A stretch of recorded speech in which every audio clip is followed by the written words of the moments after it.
Silakan subscribe Cerita Cinta YouTube channel. Terima kasih. Beberapa jam kemudian, malam semakin larut. Malam itu langit terlihat gelap, bukan karena sudah malam, tapi karena mendung gelap, membuat ruangan dalam kosan Winda tambah semakin gerah. Badan Kavi sudah basah karena mandi keringat. Ia pun terbangun, kemudian mencari air untuk minum. Dilihatnya Winda masih tidur. Ia meringkuk di dalam selimut. Kok bisa tidur? Padahal gerah banget, gumamnya. Kavi terjaga beberapa saat, ingin tidur kembali, tapi merasa hawa panas di sekitarnya. Ia pun berinisiatif melepaskan baju, bukan untuk macam-macam, tapi karena merasa gerah. Nah, kalau begini kan enak. Pria itu kemudian berbaring, hingga tidak terasa lama-lama matanya terpejam juga. Pagi hari, Winda sedikit terganggu akibat sebuah lengan kekar dengan bulu-bulu lembut yang ada di atas bahunya. Ia mengerjap, kemudian menepis lengan itu. Tapi sesaat kemudian lengan itu datang lagi. Kali ini malah menyentuh bagian yang tidak semestinya. "Kavi!" desis Winda marah. Ia kemudian mendorong Kavi dengan keras sampai pria itu bangun karena jatuh ke bawah ranjang yang super sempit tersebut. "Aduh!" Kavi langsung bangun dan memegangi punggung lalu tulang ekornya. "Apa-apaan, Winda?" Kavi yang baru bangun langsung menggerutu kesal. "Salah sendiri, tanganmu macam-macam." "Hah?"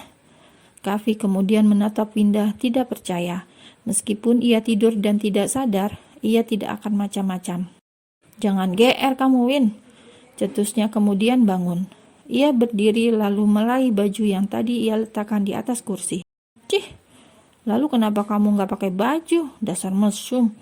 Sudah, nggak boleh nginep di sini lagi."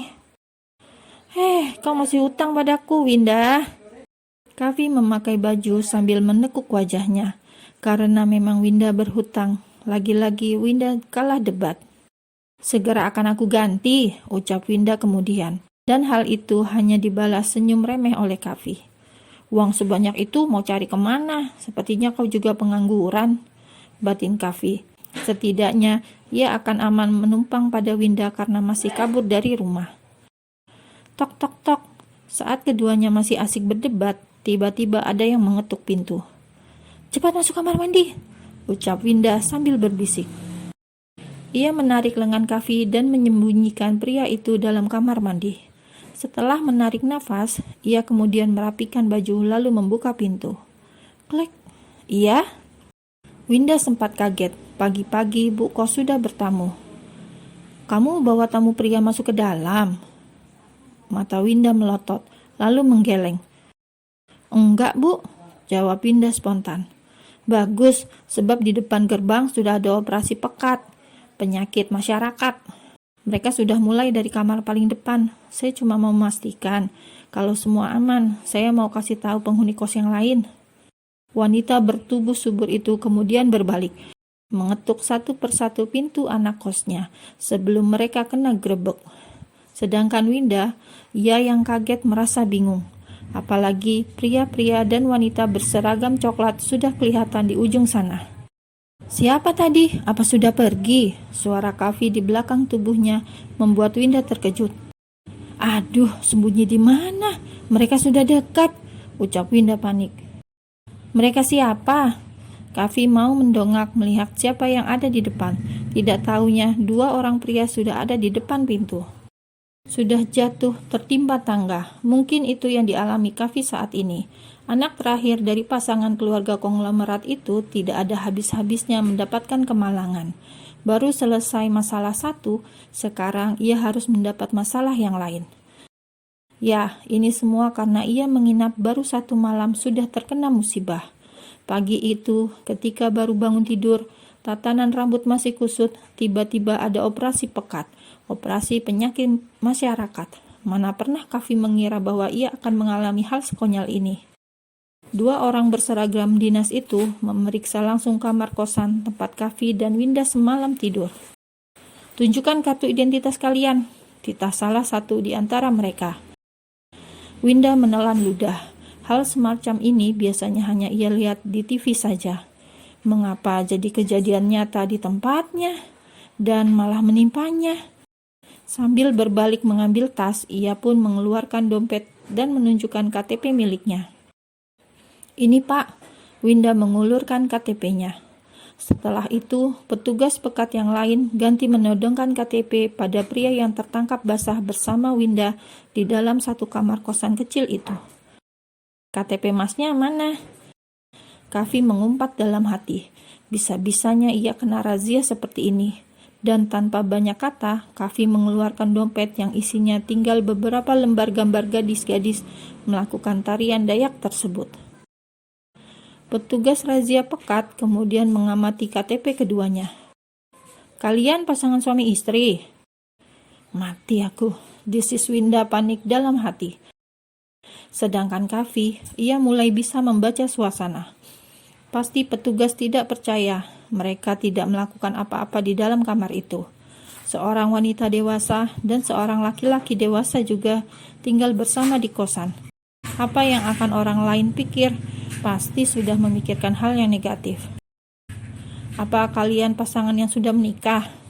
tegas petugas pekat karena Kavi malah saling tatap-tatapan dengan Winda. Dua orang itu mungkin bingung mau menjawab apa. Pada akhirnya, karena terbukti bukan pasangan suami istri, mereka berdua hari itu harus naik mobil bersama para penghuni kos lain yang kebetulan kena razia karena melakukan hal mesum dengan pasangan yang bukan resmi. Di atas mobil yang terbuka itu, Winda sudah sangat malu sekali. Sedangkan Kavi, ia mencoba menghubungi abangnya yang kemarin baru menikah, tapi tidak kunjung dijawab. Bagaimana mau dijawab? Arjun sekarang sedang mengukir indah bulan madunya. Pria itu sedang menanam saham. Mana peduli pada ponsel yang berdering, hanya mengganggu. "Ponselnya bunyi, pasti penting karena berkali-kali," ucap Olivia mengingatkan.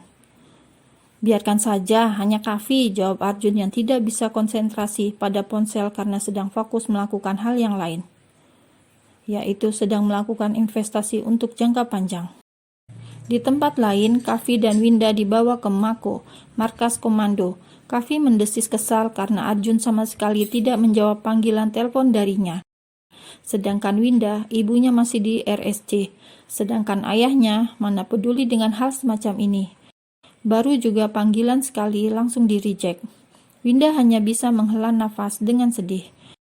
Mau tidak mau, Kavi akhirnya memberikan nomor telepon Hanum, mamanya. Entah murka seperti apa lagi yang akan ia dapatkan. Pagi-pagi, darahnya sudah melonjak naik. Hanum bergegas memanggil suaminya yang sedang minum kopi di balkon kamar mereka. "Pa, Papa!" Hanum memanggil sambil berjalan dengan gusar. Barusan ia mendapat telepon yang sangat mengejutkan. Tapi juga bersyukur karena akhirnya ia menangkap anak nakal itu. Sudah berhari-hari mereka lost contact dengan putra terakhir yang suka membuat masalah itu. "Ada apa? Duduk dulu," pinta Gadi kemudian meletakkan secangkir kopi yang hangat yang tadi ia sesap. Kavi, Pa." Belum mendengar penjelasan Hanum, Gadi menghela nafas dalam-dalam. "Apa anak itu sudah menelpon Mama? Sudah Papa duga. Anak itu tidak akan bertahan lama di luar sana tanpa uang." Gadi sama sekali tidak panik, tidak kaget karena yakin Kavi akan pulang sendiri. "Bukan." Hanum wajahnya yang cantik meski termakan usia, kini terlihat suntuk dan ingin marah. Dahinya mengkerut, alisnya tajam menungkik ke bawah. Jelas sekali ia sedang menahan amarah. Ditambah hidungnya kembang kempis karena kesal. "Lalu apa? Dia minta uang sama Mama." "Jangan dikasih," cetus Gadi kemudian beranjak.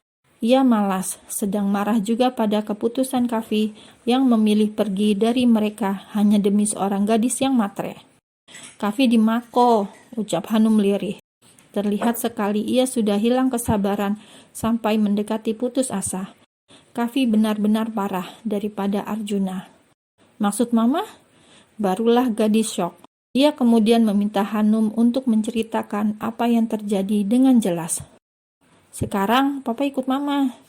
Tanpa diminta kedua kali, Gadi langsung bergegas. Ia meminta Pak Sopir untuk mengantar mereka. menjemput anak terakhir, anak bontot yang selalu membuat masalah, si troublemaker.